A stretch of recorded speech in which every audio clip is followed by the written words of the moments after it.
की जय, गोसाई तुलसीदास की जय, बोलो भाई सब संतन की जय। जय जय सीताराम। भगवान नाम श्री राम जय राम जय जय राम, श्री राम जय राम जय जय राम, श्री राम जय राम जय जय राम, श्री राम जय राम जय जय राम, श्री राम जय राम जय जय राम। रामचंद्र भगवान की जय। सन्मुख बैठे सन्मुख सबकी ओर, शरद बिंदु तर्चितवत मानव दिकर चकोर। भगवान की दृष्टि विशेष का इस दोहे में वर्णन है। भगवान अगस्त्य ऋषि के आश्रम में और उस आश्रम परिसर में जितने भी संत महात्मा हैं, तपस्वी हैं, सबके साथ एक साथ बैठे थे। और उसमें प्रभु की विशेषता यह है, सन्मुख सबकी ओर। भगवान कहते हैं कि सन्मुख होय जीव मोह जबहि, जन्म कोटि अघ नासहि तबहि। तो इसमें भगवान का सिद्धांत है कि मैं तो सबकी ओर निरंतर देखता हूँ, मेरी दृष्टि तो जीव की ओर निरंतर है, मैं सभी जीवों पर निरंतर दृष्टि रखता हूँ।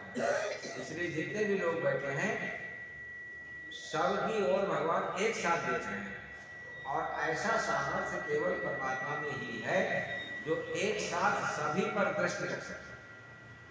जीवों की सामर्थ्य एक समय में एक स्थान पर ही दृष्टि केंद्रित कर सकता है।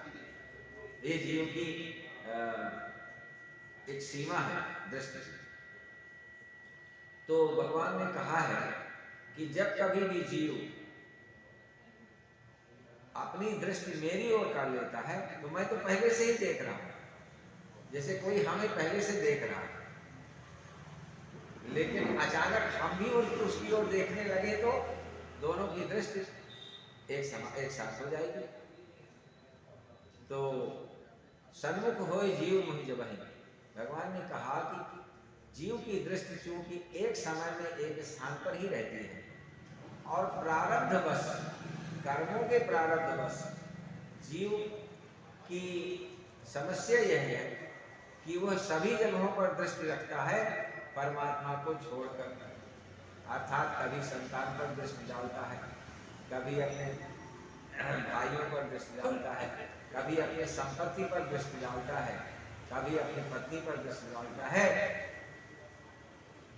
परंतु इन्हीं स्थानों में दृष्टि परिवर्तन होता रहता है, आज इस पर है, कल उस पर है, और परमात्मा की ओर दृष्टि डालना भूल जाता है। भगवान ने कहा कि सन्मुख होय जीव मोहि जबहि, जन्म कोटि अघ नासहि तबहि। करोड़ों जन्मों के अनादिकाल से चले हुए जो प्रत्येक जन्म में कुछ कर्म होते हैं, कर्म शुभ अशुभ दोनों प्रकार के होते हैं। शुभ अशुभ कर्मों के अनुसार जीव को कुछ न कुछ कर्म का भोग भोगना पड़ता है और उसी में वह भ्रमित हो जाता है और सभी स्थानों पर दृष्टि रखता है मेरी ओर दृष्टि। और एक बार भी मेरी ओर सन्मुख हो जाए तो पुराने जितने भी करोड़ों जन्मों के उसके कर्म हैं उसको मैं नष्ट कर देता हूँ और उसको पवित्र कर देता हूँ। यहाँ पर जितने भी लोग बैठे हुए हैं सबकी दृष्टि परमात्मा की ओर है, क्योंकि सभी तपस्वी हैं और सभी भगवान के मुखारविंद को ऐसे निहार रहे हैं जैसे चकोर चंद्रमा को, चकोर पूर्णिमा के चंद्रमा को देखता है। तो बहुत देर तक भगवान के दर्शन करते रहे। सभी ऋषि मुनियों ने तृप्त होकर के भगवान के सगुण साकार ब्रह्म के दर्शन किए और भगवान की दृष्टि भी निरंतर उनकी ओर थी। सब तृप्त हो गए। अब प्रेम से सबको भगवान ने दर्शन कराया और प्रेम से तृप्त किया। इसके उपरांत अब वार्ता शुरू होती है। अगस्त आश्रम तब रघुवीर कहा मुनि पाही, तुम सन प्रभु दुराव कछु नाही। अगस्त महाराज से भगवान बोलते हैं, हे प्रभु, हे स्वामी, अब मैं आपसे कोई चीज छिपाऊंगा नहीं, साफ साफ कहूं, तुम सन प्रभु दुराव कछु नाही। अब मैं आपसे क्या छिपाऊंगा?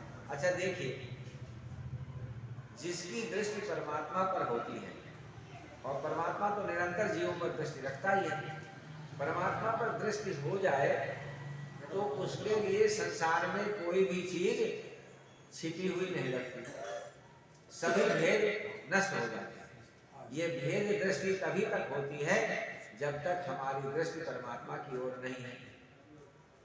इसलिए भगवान कह रहे हैं कि अब भेद दृष्टि समाप्त हो चुकी है, अब कोई भी चीज ना तो आप मुझसे छिपा सकते हैं, ना मैं आपसे छिपा सकता। प्रभु तुम सन प्रभु दुराव कछु नाही। अब मैं आपसे कुछ नहीं छिपा सकता, इसलिए तुम जानहु जेहि कारण आयु, ताते तात न कहि समझायु। आप सभी लोगों को पता चल चुका है, क्योंकि मेरी दृष्टि आप पर है और आपकी दृष्टि मेरी, अर्थात हृदय दोनों के दोनों एक ही भाव जगत में आ गए। भावनाओं का धरातल दोनों तरफ से एक ही है, इसी को प्रेम है।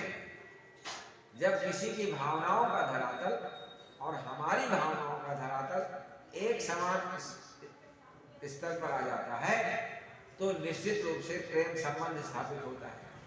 और जब तक भावनाओं का, विचारों का धरातल दोनों का अलग अलग होता है